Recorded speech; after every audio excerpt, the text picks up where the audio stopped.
the sound of sunlight. You want to check it out real quick? There's a light sensor in this little box making that sound. And when the moon eclipses the sun, it will change the tone. You hear it change?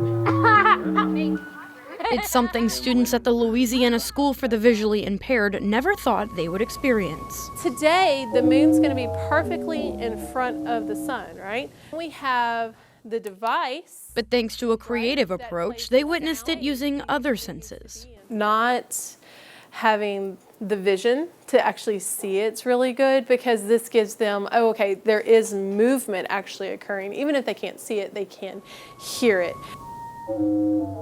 These teachers have to be creative and find new tools that include their visually impaired students. We only talked about it a little bit,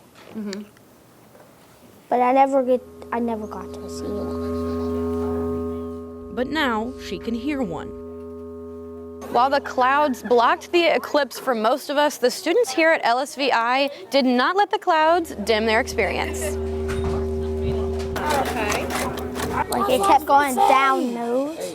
The notes kept going down and then it stopped. And since the box wasn't available in 2017, this is the first experience many of these kids have with an eclipse at all.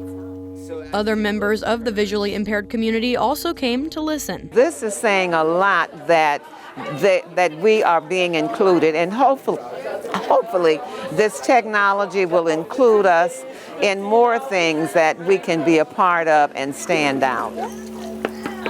And with a sky full of clouds that blocked the view for most of us, these kids were able to experience it with the sound of sunlight.